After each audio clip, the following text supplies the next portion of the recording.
O- Eu já tô com mais de 60 anos e às vezes eu fico pensando o, o que eu já fiz nessa vida. A principal função minha sempre foi professor, mas eu fico pensando, o, eu gostaria de ser igual todo mundo. Eu pensar diferente, às vezes isso me traz muito inconformismo, me traz muita angústia. A gente vê coisas que a maioria não vê.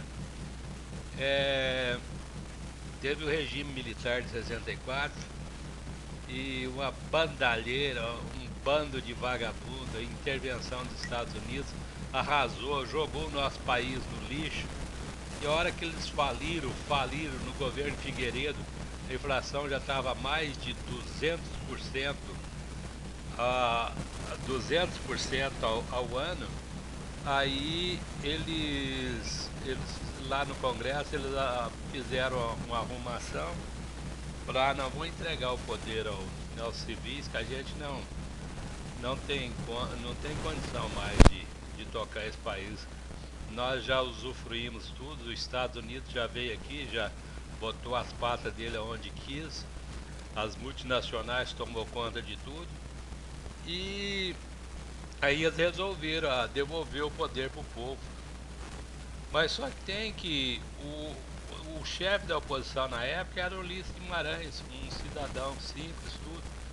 E pela lógica da história, ele seria o presidente da República. Aí a campanha de desmoralização do PMDB, do MDB na época, né? Aí conseguiram. Falou, não vai ter direta não. Vamos colocar o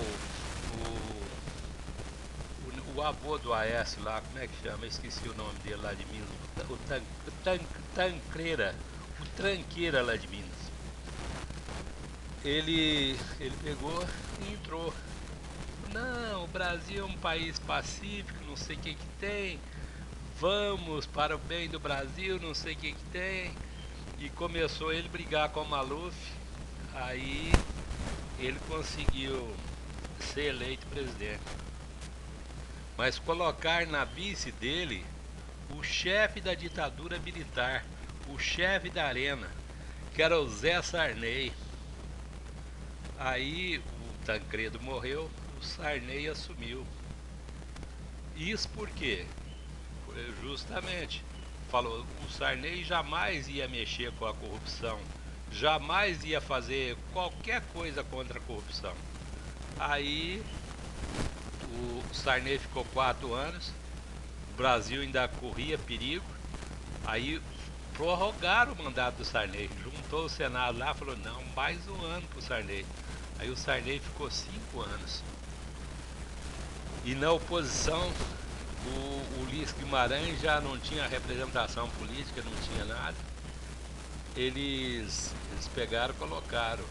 Tinha o Brizola, tinha o Lula e, e eles com medo do Lula e o Brizola assumir.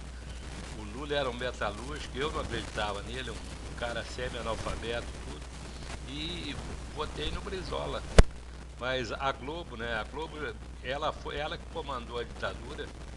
No primeiro dia da ditadura, ela já estava funcionando experimentalmente e no 1º de abril, o dia da mentira, um ano depois de fundada a ditadura, ela pegou, começou a funcionar definitivamente. Aí fizeram a campanha maciça e inventaram o Caçador de Marajá. O Caçador de Marajá o que? Era um cara lá do Nordeste, um dos menores estados do Nordeste, que é Alagoas, sem representação política, e ele sem partido político. Quer dizer que ele não tinha estrutura nenhuma. Se ele fosse fazer qualquer coisa diferente, o pessoal não deixava, o Congresso não deixava, que era um Congresso conservador. Aí o que eles fizeram? Inventaram esse Caçador de Marajá e a Globo passando e... Ah, o Caçador de Marajá, você ia na pobreza, Ah, ele vai prender todo mundo, ele vai caçar todo mundo. E aquele sonho do povo, né? Ah, esse é dos. Eu falei, gente, isso aí é coisa da Globo, isso aí é banditismo. Ele não tem esse poder, mesmo que ele tenha esse sonho, jamais ele vai fazer isso. Ele não tem poder para fazer. Quem manda no Brasil, infelizmente, é o Congresso. É o cara que vem pedir voto aqui de 4 em 4 anos, o prefeito apoia. Você vota num cara corrupto e esse cara que está te representando lá. Esses caras não querem saber nada, não. O prefeito, se o prefeito não quer saber do povo, ele vai escolher um deputado corrupto para colocar lá. E os deputados não deixam. Se ele quiser fazer, mesmo que ele queira, ele não vai fazer. Aí ele foi eleito e justamente o Congresso pressionou. Diz que teve desvio de dinheiro e da casa da DIN, do PC Farias, e quem denunciou ele foi o irmão dele. E aí ele foi cassado. Entrou Itamar Franco, fez o plano real, viu, Fernando Henrique? Olha a sua memória, você tá ruim de memória, viu?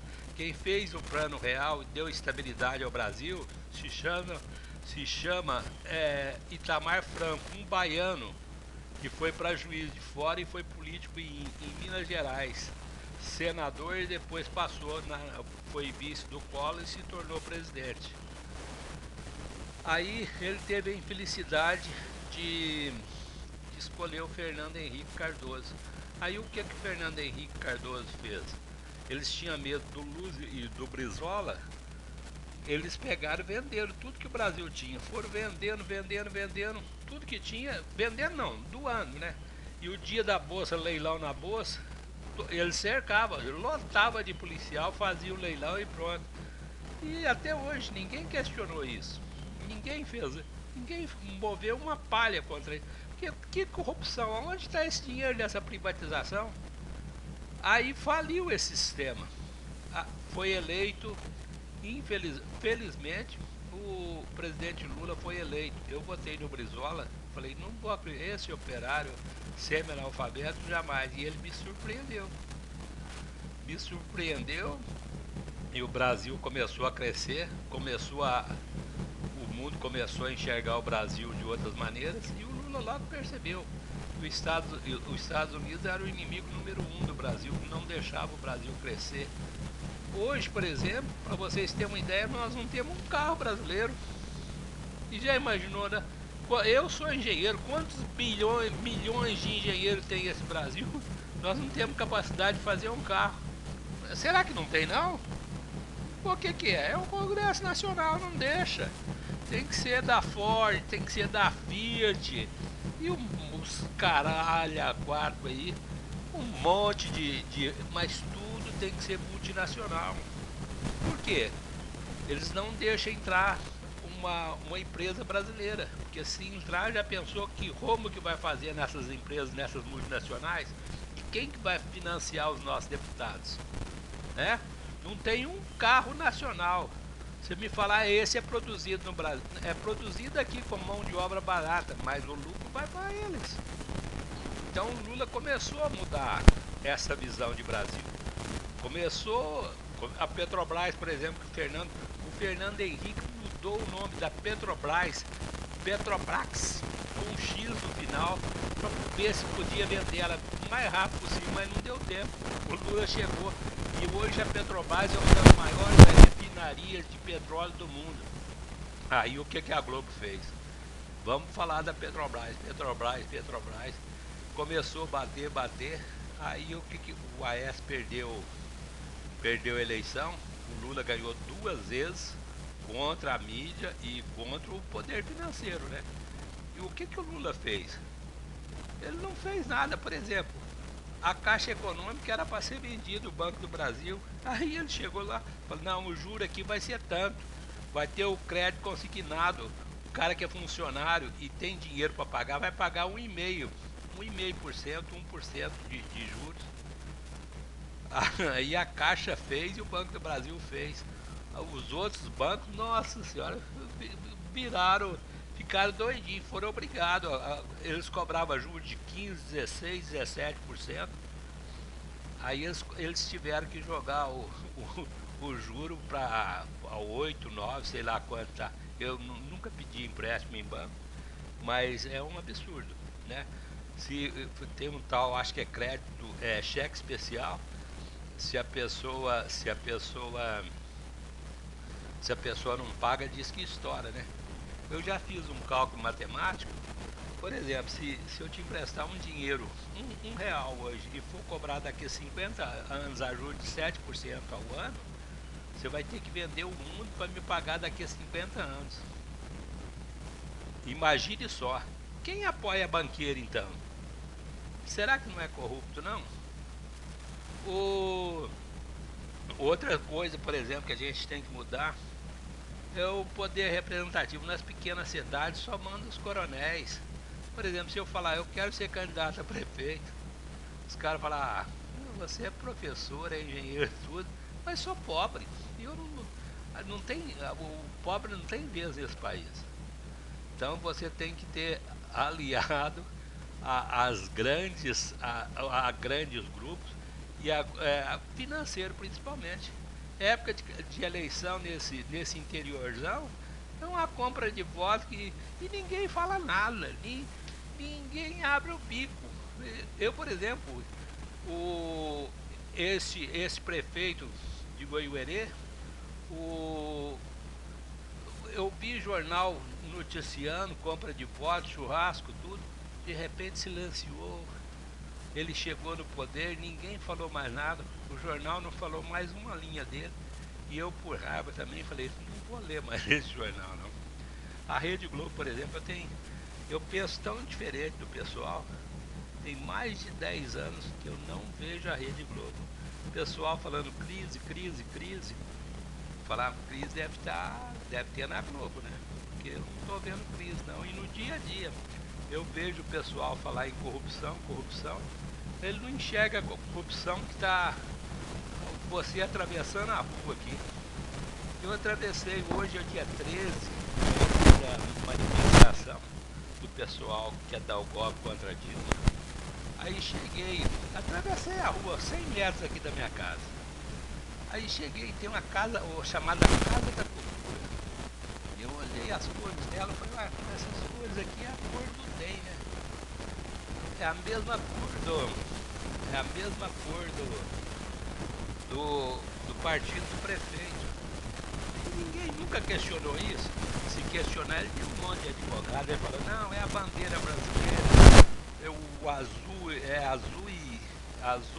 e amarelo, é do Paraná, ou é de Goiuerê, ou não sei o que, inventa uma desculpa e passa. Andei mais um pouquinho, mais uns 50 metros, tem um tal que foi prefeito aqui, um azinheiro, Vicente Massahiro Okamoto, fez um prédio ali, era para ser teatro. O dia que o agrimensor estava marcando lá, faltava um mês e pouco para as eleições de prefeito. Eu falei, isso aí vai ser um elefante branco, para de marcar isso aí. Não, já tem dinheiro, já está tudo certo. E até hoje está lá abandonado. Ninguém fala nada. Aí andei mais 50 metros, vi uma plaquinha lá, esta obra não sei o que é. Ali na Praça do Nordestino, aqui em Goiuerê. Está o prazo para terminar a obra lá. Eu acho que é fevereiro de 2016. Nós já estamos em março de 2016. Mas ninguém questiona, ninguém fala, porque é corrupção local e tem interesse local. E daí? Por que não vê? Não, é porque o governo Dilma não liberou. Governo Dilma? Mas por que não liberou? O deputado que o prefeito elegeu aqui votou a favor ou contra o governo para liberar a verba ou paralisar o país? Tem que saber aonde está a corrupção. Então é nesse sentido que eu chamo os brasileiros a conclamar e a pensar. E a gente tem que ter uma opção de imprensa. Eu, por exemplo, se eu quero expressar alguma coisa, eu tenho um Facebook. Não tem outra maneira de eu me expressar a não ser por aqui. Até que as redes sociais, até que o Aécio seja presidente e feche, né? Porque é a primeira coisa que ele vai fazer é fechar. Eu lembro, ele era governador de Minas, o Cajuru foi fazer uma cobertura do jogo da seleção brasileira lá em Minas. Aí ele viu um portão, todo mundo entrando sem pagar, era o portão do Aécio. Aí ele denunciou, a Band com 2 minutos tirou ele fora do ar e nunca mais ele voltou na Bandeirantes. Vocês imaginem só que legal, né? Então é isso que eu peço a cada um de vocês. Estamos aí na luta. Então, obrigado a todos.